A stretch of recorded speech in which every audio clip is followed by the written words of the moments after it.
Hey my friends, you're watching Wired Up Retro. This is episode 36, and today I'm going to be going into an Atari Jaguar Star Wars game. This is made by a gentleman who goes by the name Peleiades, okay? And his email address is peleiades81@gmail.com.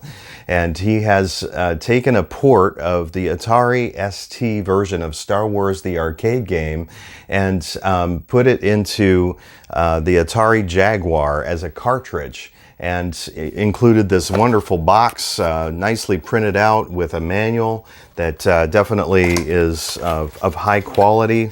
I'm showing you some images here. Definitely, I love that manual that he put together. And this manual does explain how to set it up.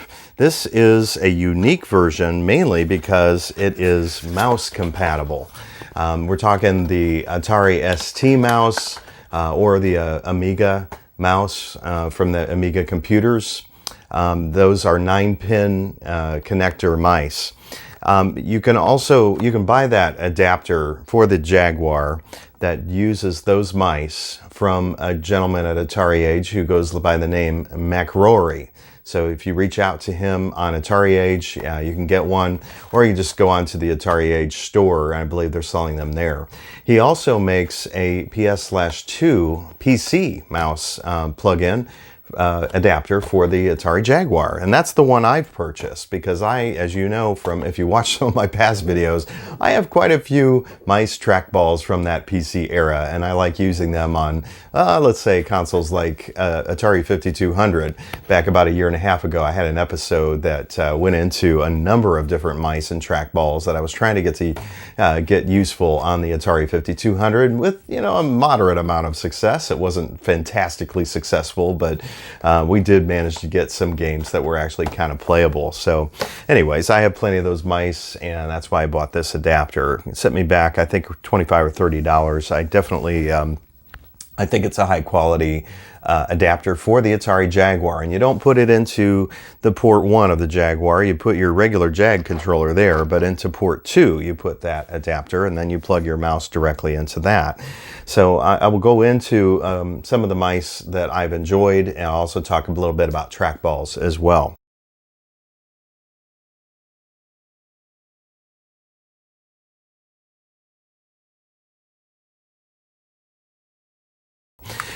This just generic Chinese mouse, it's a model number MO42KC revision A. This particular mouse is a ball mouse, and the ball mouse has this PS/2 connector, and when I plug that in and use the mouse, I get a moderately good amount of accuracy playing Star Wars the arcade game. But what I found out, I tried this HP mouse, Hewlett Packard. This is model number M-S69, considerably better than the Chinese mouse. So I guess we're going to chuck that one, and we're going to hold this up as our gold standard. It is a ball mouse, and I wondered, okay, well, how would the laser mice do?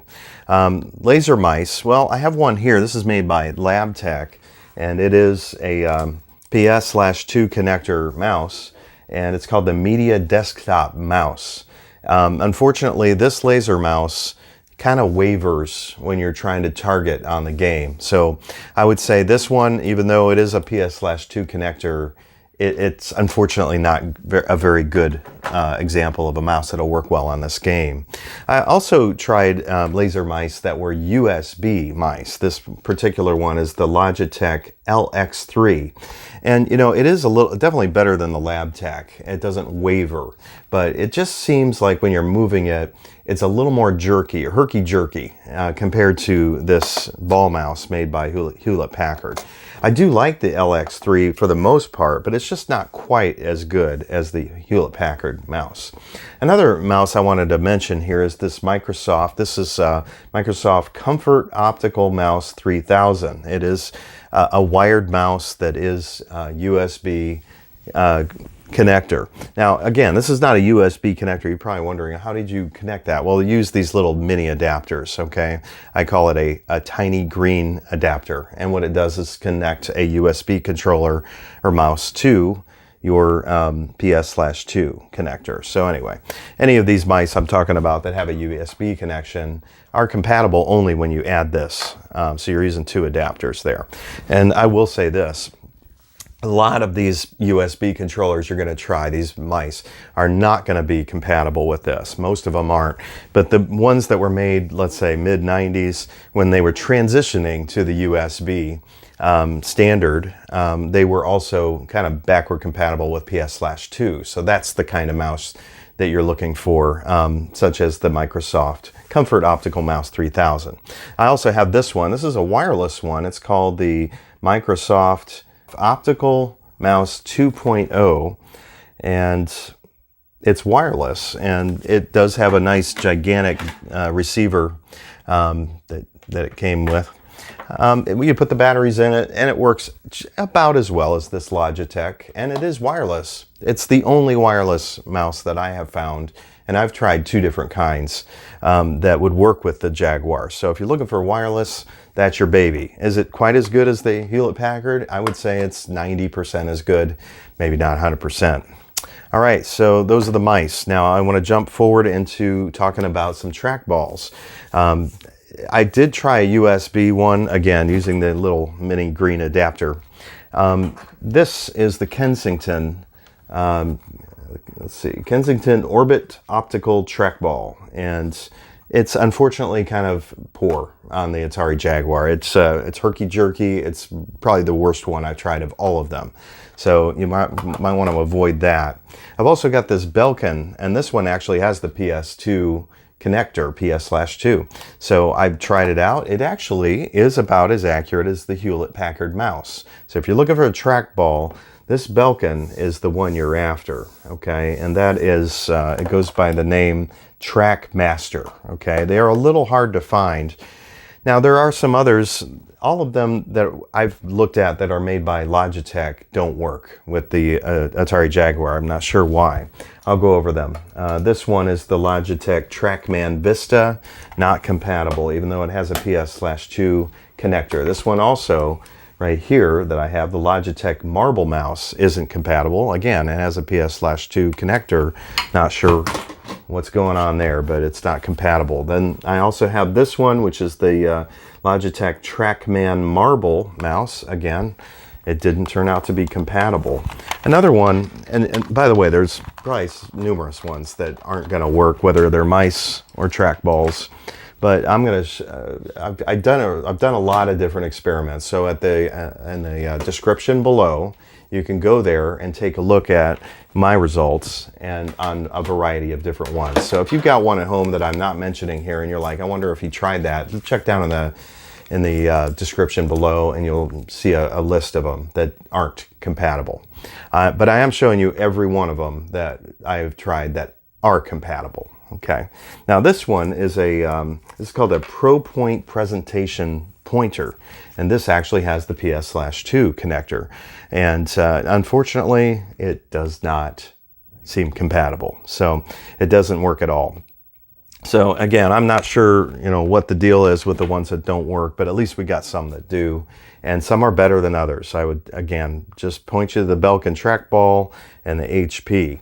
Now these are not, I would call these a gold standard, not a platinum standard for playing the game Star Wars on your Atari Jaguar. The platinum standard for trackball or mouse type control is found in a very large controller that I have.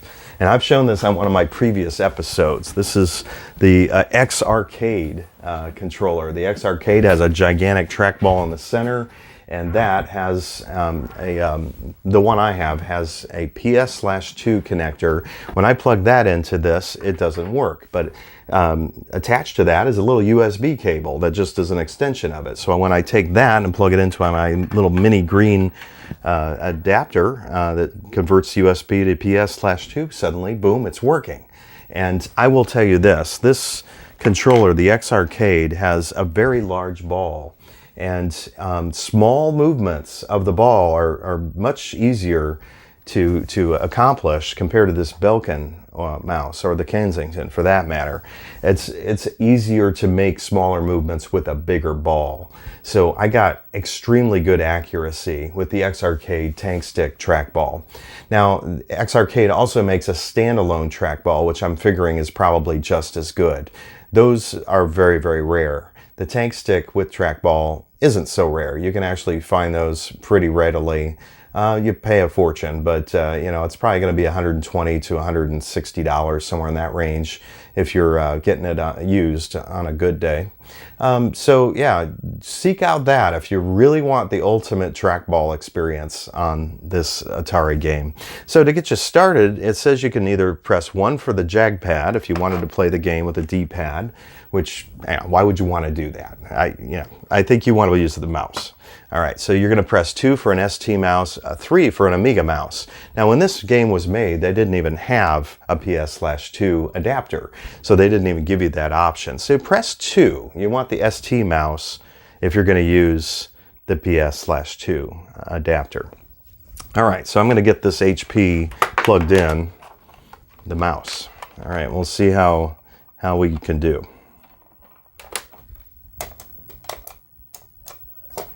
Turn it up. All right, so I'm going to go just to easy, and we'll start there. Oh, we don't want that loud.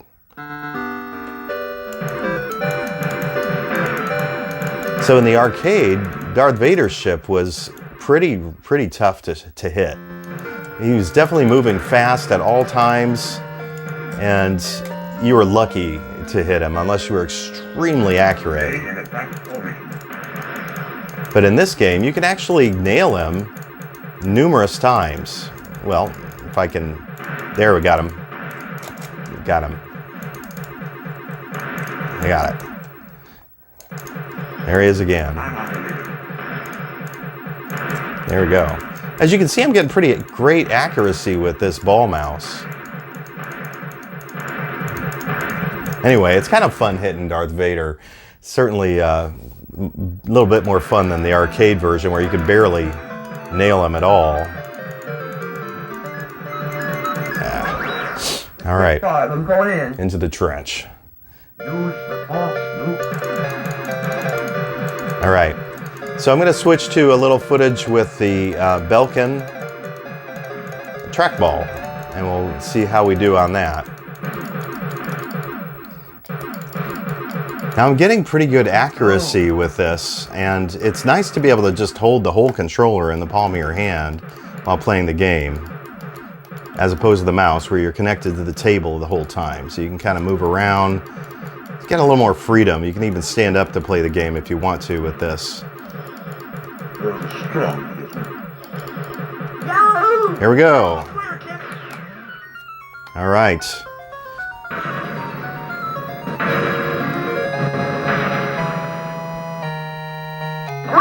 Kid, that was 1 in a million. Yeah, nice voice tracks. I wouldn't say that was 1 in a million. It'd probably be a 1 in 2 or 1 in 3. It was probably a little easier to beat that level than the arcade. But, and needless to say, I enjoyed it. Now the second level, this is going to be a little more tricky, especially when I only have 3 shields left. That's not good. You know, when I was young and I first played this game in the early 80s, I loved the vector graphics.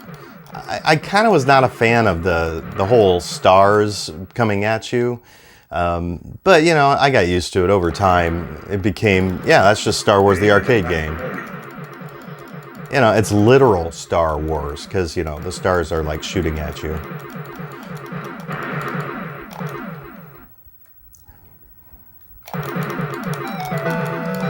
Get him, get him.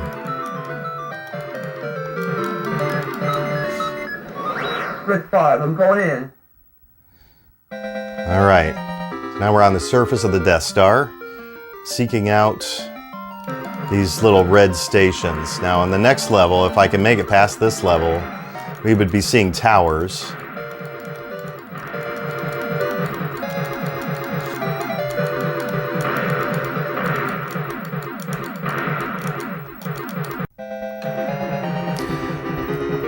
All right, so we've reached the towers. We got the tank stick in action, and racking up a score here, up getting in the mid 200,000s.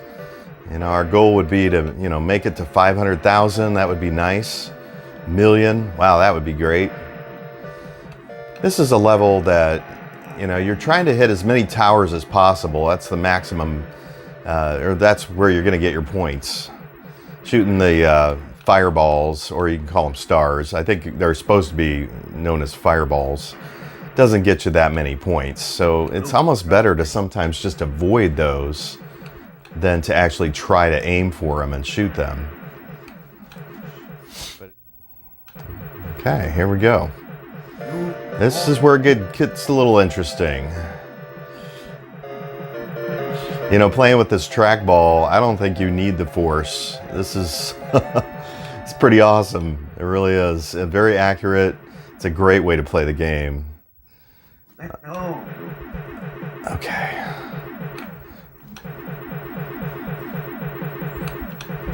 And again, I'm trying to probably avoiding the fireballs more than anything else right now. Okay.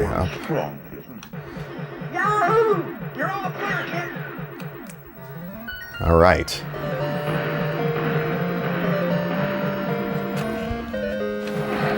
I'm on the leader.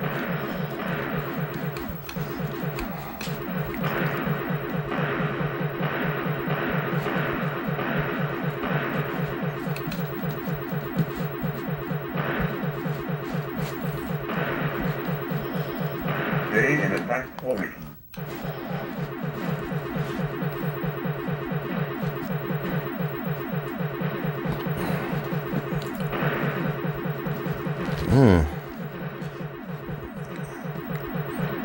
Not getting those hits in on these ships as much.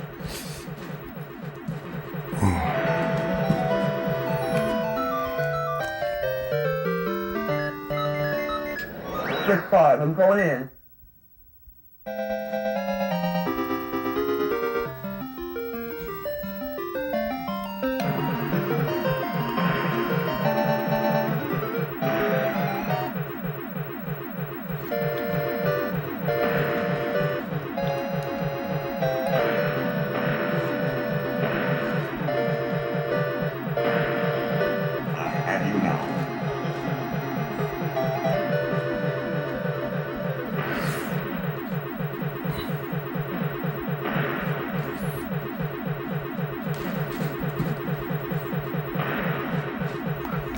Luke, trust me.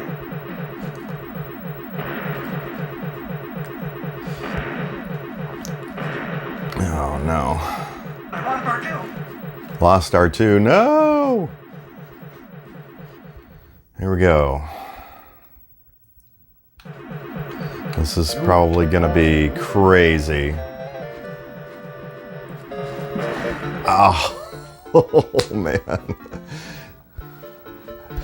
I had a lot of fun. Definitely. All right. So glad that Peleiades made this game available to us Jaguar fans. What a great prize for the Jaguar in this day and age. Also, I'm really grateful for MacRorie for making both adapters, the one for Atari ST and Amiga computer mice, as well as the PC trackball adapter, which is the one I have.